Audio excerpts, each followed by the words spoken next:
नेहमीप्रमाणे वसंतराव नाईक सकाळचा चहा घेऊन टेबलाकडे आले आणि आपल्या पत्नीला हाका मारू लागले. अहो मंडळी उठा, चहा तयार आहे आता. वसंतरावांची ही सकाळची रोजचीच पद्धत होती. चहा करायचा आणि आपल्या पत्नीला चहासाठी बोलवायचे. मग सुमित्राबाई तोंड धुवायच्या आणि खुर्चीवर चहासाठी येऊन बसायच्या. वसंतरावांनी चहासाठी सुमित्राबाईंना हाक मारली, परंतु सुमित्राबाईंकडून काहीच उत्तर आले नाही. म्हणून वसंतराव उठले आणि बेडरूममध्ये गेले. त्यांनी झोपलेल्या सुमित्राबाईंकडे पाहिले, मात्र त्यांच्यात लक्षात आले काहीतरी गडबड आहे. सुमित्राबाईंचा चेहरा वाकडा झाला होता आणि एक हात कॉटखाली लोंबत होता. त्यांनी अंगाला हात लावला. शरीर गरम होते, परंतु हॉस्पिटलमध्ये ॲडमिट करण्याची गरज होती. ते धावत बाहेर गेले आणि शेजारच्या बाळ्याला हाक मारू लागले. बाळ्या, बाळ्या लवकर ये, सुमित्राची तब्येत बरी दिसत नाहीये. झोपेत असलेला बाळ्या ताडकन उठला आणि तो व त्याची बायको अरुणा धावत वसंतरावांच्या घरात आले. सुमित्राबाईंचा चेहरा वाकडा झालेला दिसला. अरुणाने गार पाणी घेतलं आणि त्यांच्या चेहऱ्यावर मारलं, तसेच कांदा फोडून नाकावर लावला. पण सुमित्राबाईंकडून कसलाच रिस्पॉन्स नाही. हे पाहून बाळ्या म्हणाला, मास्तर, काकूंना हॉस्पिटलमध्ये न्यावं लागेल, मी माझी रिक्षा घेऊन येतोय. असं म्हणून बाळ्या धावत कपडे बदलायला गेला. पाठोपाठ त्याची बायको अरुणा पण गेली. वसंतराव सुन्न होऊन सुमित्राबाईंच्या बाजूला बसले. काय होतं आहे त्यांच्या लक्षात काही येईना. काल रात्री 11 वाजेपर्यंत आम्ही दोघं टीव्हीवर कार्यक्रम पाहत होतो. तेव्हा सुमित्रा बरी होती. तिने कसलीच तब्येतीची तक्रार केली नव्हती. मी तिला नेहमी म्हणायचो, डॉक्टरांकडे जाऊन एकदा सर्व तपासून घेऊ. पण तिचं नेहमीचं म्हणणं, एकदा डॉक्टरकडे गेलो की डॉक्टर मागे लागतात. मला काय होणार नाही. माझ्या माहेरची सर्व मंडळी निरोगी. माझ्या बाबांनी शेवटपर्यंत एक गोळी घेतली नाही. एवढ्यात बाळ्या आणि अरुणा हजर झाली. दोघांनी सुमित्राबाईंना उचलून त्यांना रिक्षात घातले आणि अरुणा आणि वसंतराव मागे बसले. रिक्षा चालवायला बाळ्या. ते तालुक्याच्या गावाकडे निघाले. रिक्षा चालवता चालवता बाळ्याच्या मनात विचार करू लागला, बहुतेक पॅरालिसिस असावा. अशा पेशंटला राण्यांच्या हॉस्पिटलमध्ये ॲडमिट करतात. वसंतरावांना मात्र मोठं टेन्शन आलं. मुलगा अमेरिकेत आणि ही दोघं वयस्कर इकडे गावाला राहत होते. सकाळचे 8 वाजत होते. डॉक्टर राणे 9:30 वाजता कॅबिनमध्ये येतील. तोपर्यंत हॉस्पिटलमध्ये जाऊन बाईंना ॲडमिट करूयात. बाळ्याची रिक्षा राणे हॉस्पिटल समोर येऊन उभी राहिली. बाळ्या आणि अरुणाने बाईंना उचलून आत घेतले आणि नर्सला बोलवले. नर्सने ब्लड प्रेशर तपासले आणि ॲडमिट करून घेतले. सिरियस पेशंट ॲडमिट झाल्याचे कळताच डॉक्टर राणे लगबगीने आले. त्यांनी झटपट उपचार सुरू केले. इंजेक्शन दिले आणि CT स्कॅन करायला पाठवले.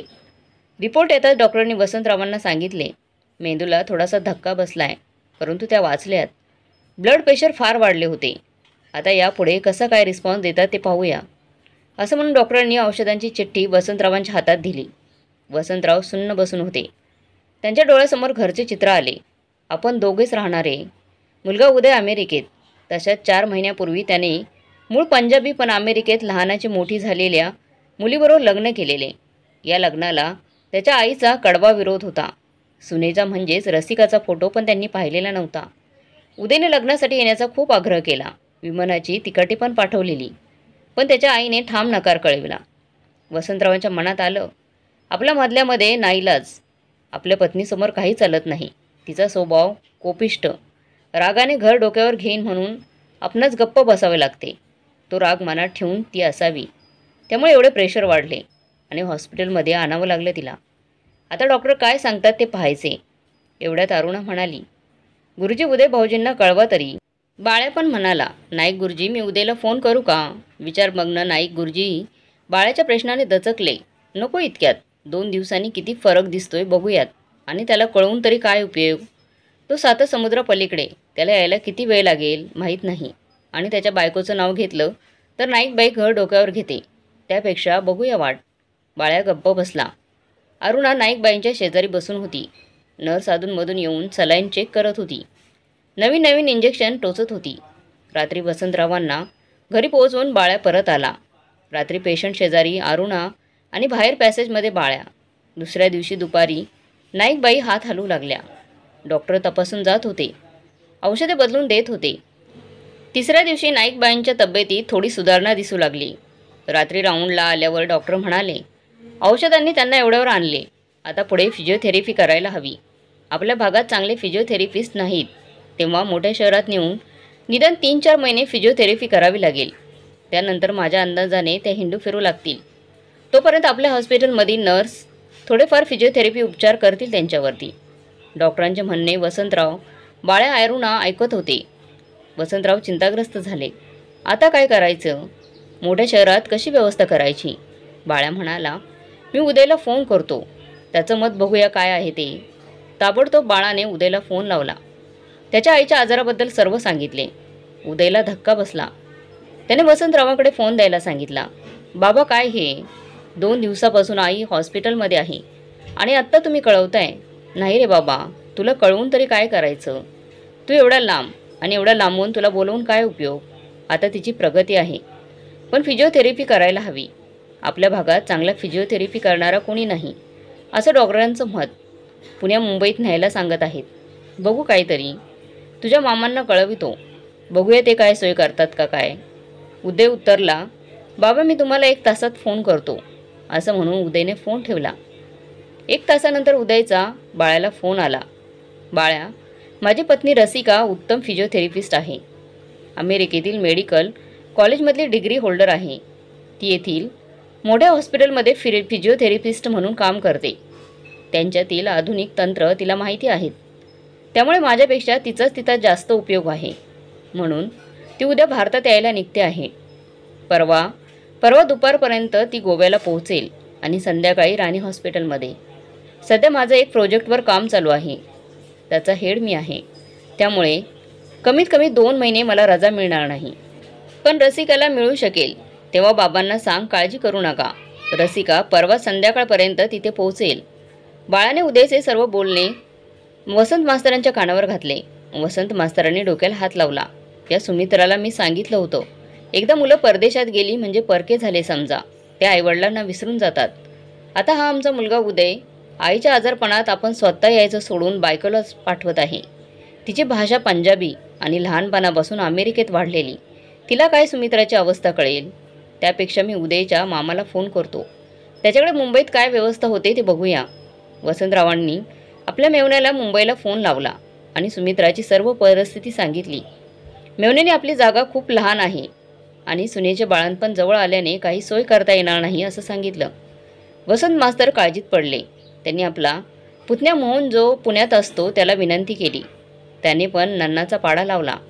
डॉक्टर राणेंच्या हॉस्पिटलमधील नर्स तिला जमेल तशी ट्रीटमेंट देत होती, पण त्यामुळे थोडाही फरक पडत नव्हता.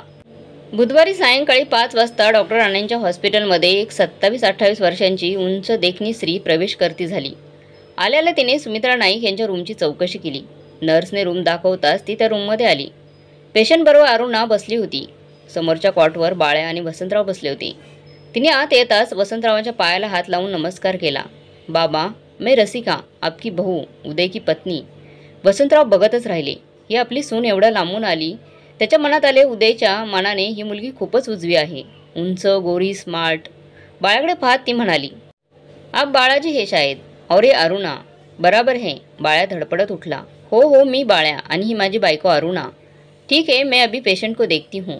तिने सुमित्राबाईंच्या दंडाला हात लावला.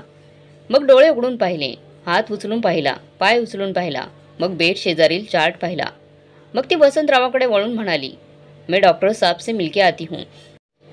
असं म्हणून ती रिसेप्शनिस्टकडे गेली आणि डॉक्टर साहेबांना भेटण्याची तिने विनंती केली. रिसेप्शनिस्ट मंदा या स्त्रीच्या व्यक्तित्वामुळे बुजून गेली आणि तिने तातडीने तिला आत पाठवले.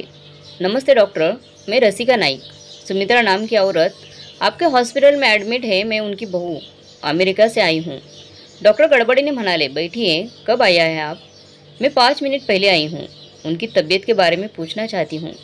सुमित्रा नाइक अब खतरे से बाहर है, मगर उनकी लेफ्ट साइड पर लकवा आया है. दवा के साथ उनको फिजियोथेरेपी की ज़रूरत है, इसलिए मैंने उनको किसी अच्छे फिजियोथेरेपिस्ट से इलाज करने को कहा है. डॉक्टर, मैं तो अमेरिका में एक बड़े हॉस्पिटल में फिजियोथेरेपिस्ट का काम करती हूँ और अब एडवांस ट्रीटमेंट में जानती हूँ. मेरे साथ मैंने इक्विपमेंट्स और दवाइयाँ लाई हूँ. तो अच्छा हुआ आप पेशेंट को घर ले जाकर उनका इलाज कर सकते हैं. मैं उनको कल ही डिस्चार्ज देता हूँ. थैंक यू डॉक्टर म्हणून रसिका बाहेर आली. वसंतरावांना म्हणाली, बाबा, मैंने डॉक्टर साहब से बात की है. माँ जी को कल डिस्चार्ज मिलेगा और कल पे मैं घर पर इनका इलाज कराऊंगी. अभी कोई डरने की बात नहीं है. आज की रात मैं हॉस्पिटल में रहूँगी और आप सब लोग घर जाएंगे. ये अरुणा भी बहुत थक गई होंगी. 4 दिन से उसे ठीक नींद नहीं मिली होगी। इसलिए बालाजी, आप सबको घर लेकर जाओ और खाली आप कल सुबह आए तो हम माँ जी को घर लेकर जाएंगे. अरुणा म्हणाली. अहो पण तुम्हाला कसं जमेल इथे? इथे ओळख पण नाही कोणाची तुमची. कौन कहता है मेरी पहचान नहीं है? अभी मंदा और हॉस्पिटल स्टाफ मेरे पहचान का है. चलो मंदा से पूछते हैं. रसिका अरुणाचा हात पकडून नर्स मंदाकडे गेली. तेव्हा मंदाच काय पण सर्व नर्सचे तिच्याशी अनेक वर्षांची ओळख असल्यासारखं त्या बोलू लागल्या. अरुणाला कळेना की जेमतेम एका तासापूर्वी आलेली ती आणि तिने सर्वांची ओळख कशी केली ती. रसिका मंदाला म्हणाली. मंदा, मैं रात को यहाँ ठहरती हूँ और बाकी सब लोग काफ़ी थके हैं. उन्हें घर भेजती हूँ, ठीक है ना? मंदा रसिकाकडे पाहून म्हणाली. हा राहा ना, आमची खोली बाजूला आहे, तिथे रात्री तुम्ही राहा. बाकी आम्ही आहोतच रात्रभर. कसलीच काळजी करू नका. बाबांना पण घरी न्या आणि उद्या डिस्चार्ज घेण्यासाठी या. अरुणा समाधानाने रूममध्ये गेली आणि तिने घरी जायची तयारी केली. वसंतराव काळजीच्या स्वरात म्हणाले. काळजी घे ग रसिका, तुझ्यावर विश्वास ठेवून आम्ही जातोय. सकाळी बाळा रिक्षा घेऊन येईल. सर्व मंडळी घरी गेली. रसिकाने सुमित्राबाईंचं अंग पुसून घेतलं. अंगावरचे कपडे बदलले. हॉस्पिटलमधील सर्व स्टाफ कौतुकाने बघत होता. आपोआपसात कुजबुजत होता. इथे एका घरात अनेक वर्ष राहणारी सून सासूची काय काळजी घेते ते आम्ही पाहतो, पण एवढ्या 50 तासांचा प्रवास करून आलेली ही मुलगी अनोळखी सासूची किती काळजी घेते बघा. आणि ती अरुणा सांगत होती. ह्या सुमित्राबाई म्हणे तिचं तोंड पाहणार नव्हत्या. ती पूर्ण रात्र रसिका हॉस्पिटलमध्ये राहिली. मधले 3 तास बाजूच्या नर्सच्या खोलीत विश्रांती घेतली आणि बाकी हॉस्पिटलचा स्टाफ सोबत होताच. सकाळी बाळा रिक्षा घेऊन आला. तोपर्यंत रसिकाने डिस्चार्ज घेऊन हॉस्पिटलचे बिले भागवून घरी जाण्याची तयारी केली होती. दोन्ही बाजूला उचलून हॉस्पिटल स्टाफने त्यांना रिक्षात झोपवलं. रसिका बाजूला बसली आणि सर्व हॉस्पिटल स्टाफने रसिकाला बाहेर येऊन निरोप दिला. रिक्षा घरी पोहोचली आणि रसिका आणि अरुणाने पुन्हा सुमित्राबाईंना उचलून घरात आणले आणि बेडवर झोपवले. रसिका आपलं घर पाहत होती.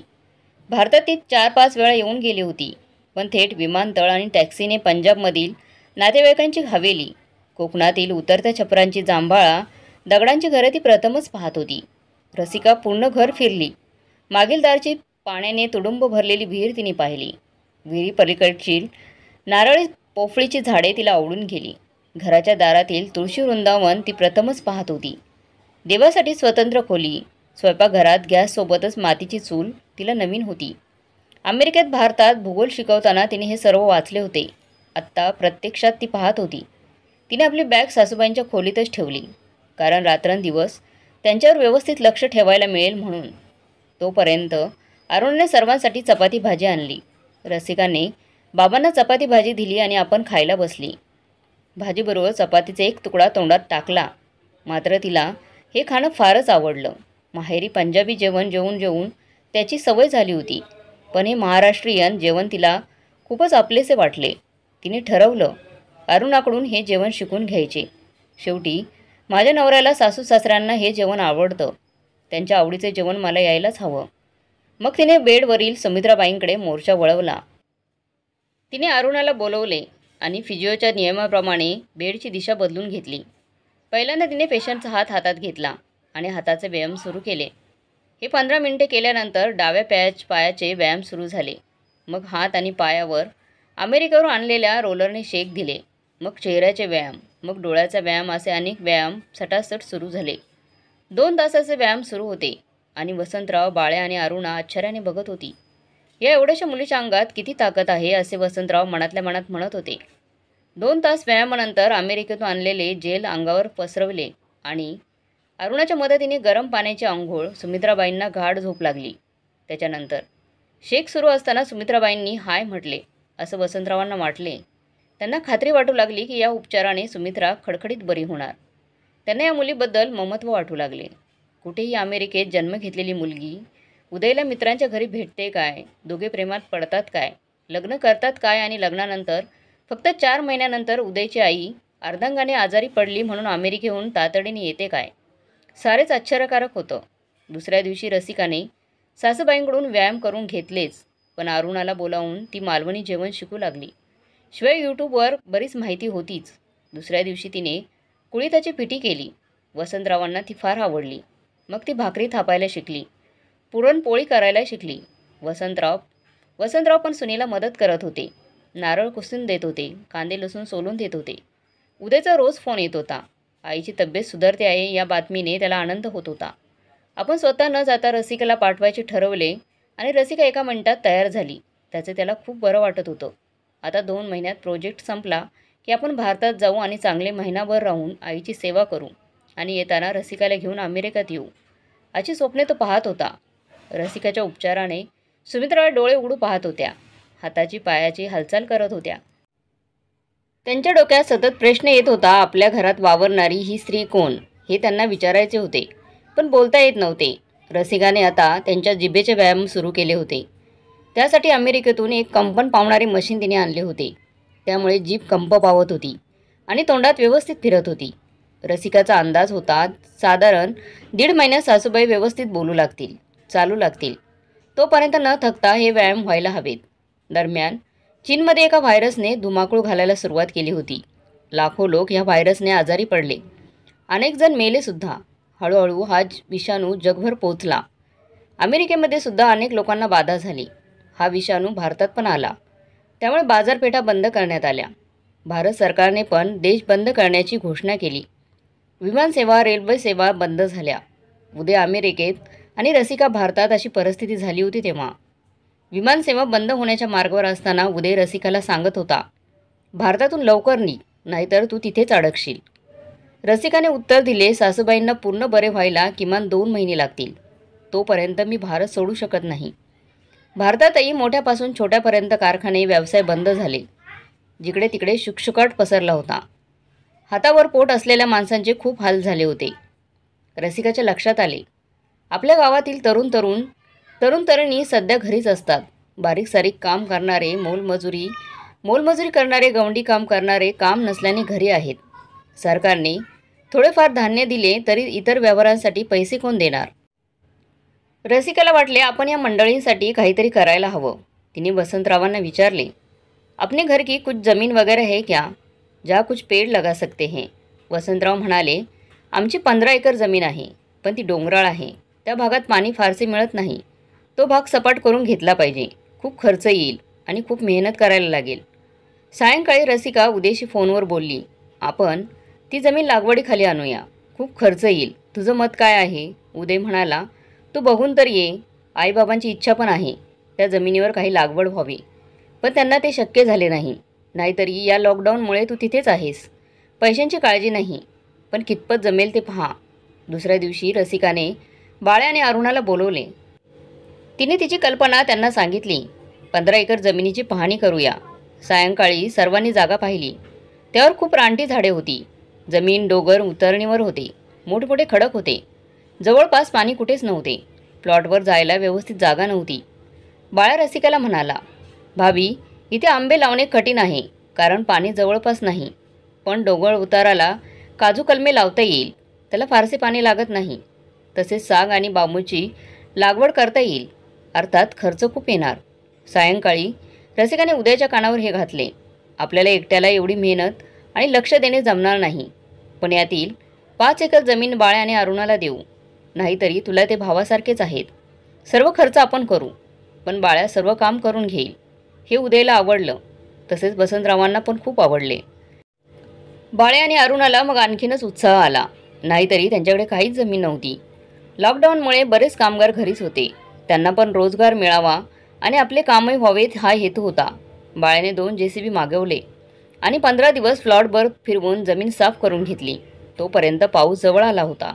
रसिका आणि बाळ्या वेंगुर्ल्यात फळ संशोधन केंद्रात जाऊन नवीन जातीची काजू कलमे पाहून आले. बाळ्या रसिकाला म्हणाला, भाभी, ह्यावर्षी बांधकामे बंद आहेत. त्यामुळे दगडखाणीवरील दगड पडून आहेत. आपल्याला निम्म्या दराने मिळतील ते घेतले तर कंपाऊंड करून टाकू, म्हणजे गुरांपासून बचाव. रसिकाने मान्यता दिली. दुसऱ्या दिवसापासून जवळच्या दगडखाणीतून दगड येऊन पडू लागले. गावातील कामाशिवाय बसलेल्या गवंड्यांना बोलावून कंपाऊंड करणे सुरू झालं. 6 गवंडी आणि 10 मदतनीस राबू लागले. कंपाऊंड झाले तोपर्यंत पाऊस सुरू झाला. पहिल्या पावसातच वेंगुर्ल्यातून काजू कलमे आणली गेली आणि डोंगर उतारावर लावली. गावातील 10 माणसांना कामं मिळाली. मग आंबेगाववरून साग रोपे आणि बांबूची रोपे आणली. सुमारे 20 दिवसात पूर्ण बाग तयार झाली. वसंतराव रोज बाळ्याच्या रिक्षातून प्लॉटवर जात होते. 1.5 महिन्यात ओबडधोबड जमिनीवर एवढी बाग तयार झाली, हे सत्य की स्वप्न हे त्यांना कळेना. आपली पत्नी बरी झाली की तिला ही बाग दाखवायची हे त्यांनी ठरवले. या जमिनीवर बाग करण्याची तिची इच्छा होती, पण ती तिच्या सुनेने पूर्ण केली. सुमित्राबाईंची पण तब्येत पूर्ण पदावर येत होती. रसिकाच्या ट्रीटमेंटने त्यांचे सर्व अवयव काम करू लागले होते. आता त्या अडखळत बोलू लागल्या होत्या, थोडंफार चालू लागल्या होत्या. त्या हात हलवून ही मुलगी कोण असे वसंतरावांना विचारत होती, पण वसंतराव गालातल्या गालात हसत पण काही सांगत नव्हते. सुमित्राबाई बाळ्या आणि अरुणाला खून करून विचारत होत्या, घरात वावरणारी आणि माझी एवढी सेवा करणारी ही मुलगी कोण आहे, पण ती दोघं पण काही सांगत नव्हती. सारं जग स्तब्ध झालं होतं. अमेरिकेत कोरोना पेशंट वाढत होते. रसिकाला उद्याची काळजी वाटत होती. त्याचे तिकडे वर्क फ्रॉम होम सुरू होतं. इकडे घरात तिचे सासू सासरे होते. शेजारी बाळ्या आणि अरुणा होती. या सर्वांची काळजी ती घेत होती. सर्वांना गरम पाणी, लिंबू सरबत, गरम पाण्याचा वाफारा सुरू होता. सुमित्राबाईंना आजारी पडून आता 3 महिने झाले होते. डॉक्टर राणेंनी दर महिन्याला तपासायला आणा असे सांगितले होते, पण कोरोनामुळे त्यांना हॉस्पिटलमध्ये नेता आले नव्हते.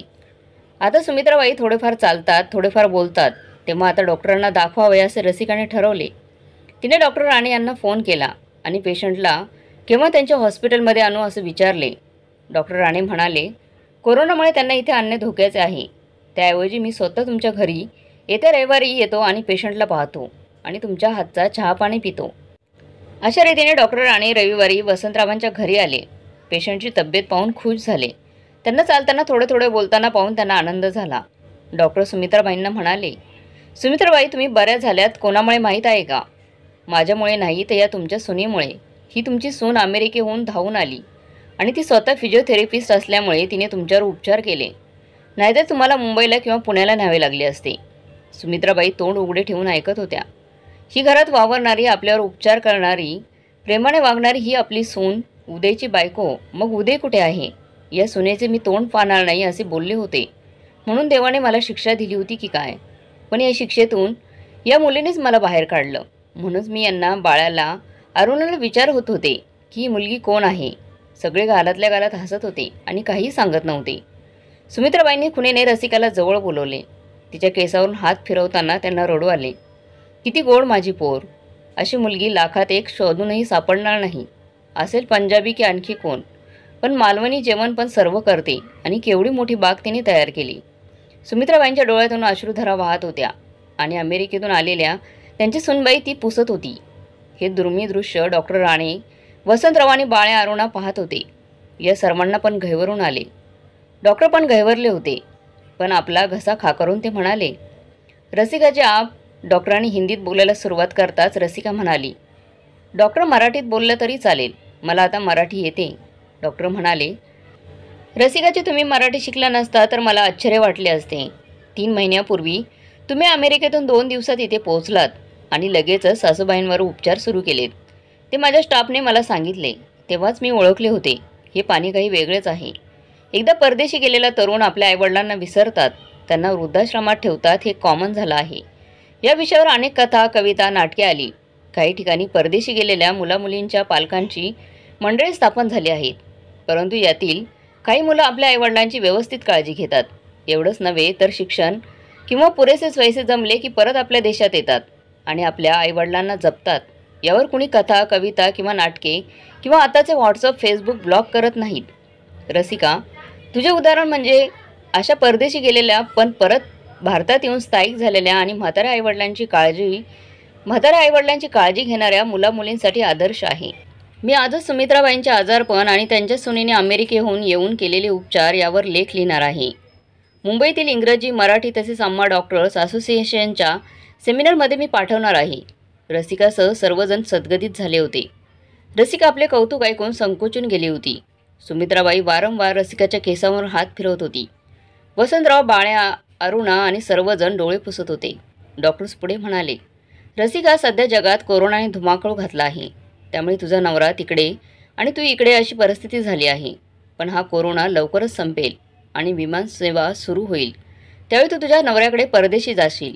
मग मला प्रश्न पडतो, आमच्यासारख्या छोट्या शहरात कितीतरी सुमित्राबाईंसारखे पेशंट येतात आणि त्यावर मनासारखे उपचार करणारी रसिका नसते. त्यामुळे पेशंटमध्ये किती सुधारणा होणार यावर मर्यादा येते. असो, मी निघतो. या पेशंटची मला काळजी नाही. 2 महिन्यात हा पेशंट चालत माझ्या हॉस्पिटलमध्ये येणार आहे. डॉक्टर गेले. रसिका विचार करत होती. डॉक्टर म्हणाले ते खरे आहे. माझ्या सासूबाईला मिळाली तशी ट्रीटमेंट इथल्या पेशंटला मिळायला हवी. या छोट्या शहरात कुशल फिजिओथेरपिस्ट यायला तयार नसतात आणि इथल्या लोकांना मोठ्या शहरात जाणं जमत नाही. मला वाटतं माझी ती गरज आहे. शिवाय माझ्या सासू-सासऱ्यांना माझी आणि उदयची गरज आहे. आम्ही मोठ्या कष्टाने मोठी बाग उभी केली आहे. त्यावर लक्ष देणं गरजेचं आहे. मी इथे राहू शकेन. तसे आईबाबांना पण मी भारतात राहिले तर आनंदच होईल. पण उदयचं काय? त्याची नोकरी, त्याचे करिअर, काहीतरी विचार करायला हवा. त्या रात्री फोनवर रसिका उदयशी याबद्दल भरभरून बोलली. उदयला पण पटत होते. पण नेमके काय आणि कसे करायचे याचा विचार सुरू झाला. पुढील काही महिन्यात कोरोना कमी झाला तशी रसिकाने डॉक्टर राणेंच्या मदतीने त्यांच्या हॉस्पिटलमध्ये जागा मिळवली आणि सुमित्रा फिजिओथेरपी सेंटर तिने सुरू केलं. तिथे आपल्या मदतीस अरुणाला घेतले. इतर घरची आणि बागेची काम पाहणारा बाळ्या होताच. 2 वर्षात बागेतील झाडांना जोर धरला. दुसऱ्याच वर्षी काजू कलमांना भरघस काजू लागले. वसंतरावांनी सुमित्राबाईंना नेऊन बाग दाखवली. तेव्हा या ओसड जमिनीवर आपल्या सुनेने जे नंदनवन उभे केले ते पाहून त्यांचा सुनेचा त्यांना अभिमान वाटला. आंतरराष्ट्रीय विमान सुरू होताच उदय घरी आला. वर्क फ्रॉम होम सुरू असल्याने त्याची नोकरी व्यवस्थित सुरू होती. परत कंपनीने पुन्हा कंपनीत बोलवल्यास कंपनी सोडायची आणि भारतात दुसरी कंपनी स्वीकारायची व पुणे किंवा मुंबईमध्ये जॉब घ्यायचा हे त्याने ठरवलं. सुमित्रा फिजिओथेरपी सेंटरने थोड्याच दिवसात नाव कमावले. संपूर्ण जिल्ह्यातून डॉक्टर पेशंट पाठवू लागले. रसिका मनापासून उपचार करू लागली. उदय आपले काम संपले की बागेत जाऊ लागला. झाडांची मशागत करता करता त्याला भलताच आनंद होऊ लागला.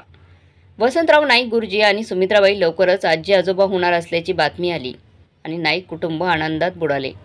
डॉक्टर राणे यांनी सुमित्राबाईंच्या आजाराबद्दल लिहिलेला लेख महाराष्ट्रातील सर्व अग्रणी वर्तमानपत्रात प्रसिद्ध झाला.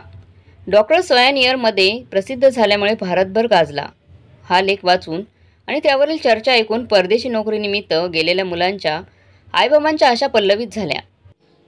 आपल्याला पण रसिकासारखी सून मिळावी आणि तिने नवऱ्याला परत आपल्या देशात आणावे म्हणून ते प्रार्थना करू लागले. तर मग मित्रमैत्रिणींनो, रसिकाने केलेली कामगिरी आणि तिने सासूची घेतलेली काळजी तुम्हाला कशी वाटली कमेंट बॉक्समध्ये नक्की कळवा. आणि ही कथा आवडली असेल तर लाईक, शेअर, सबस्क्राईब नक्की करा.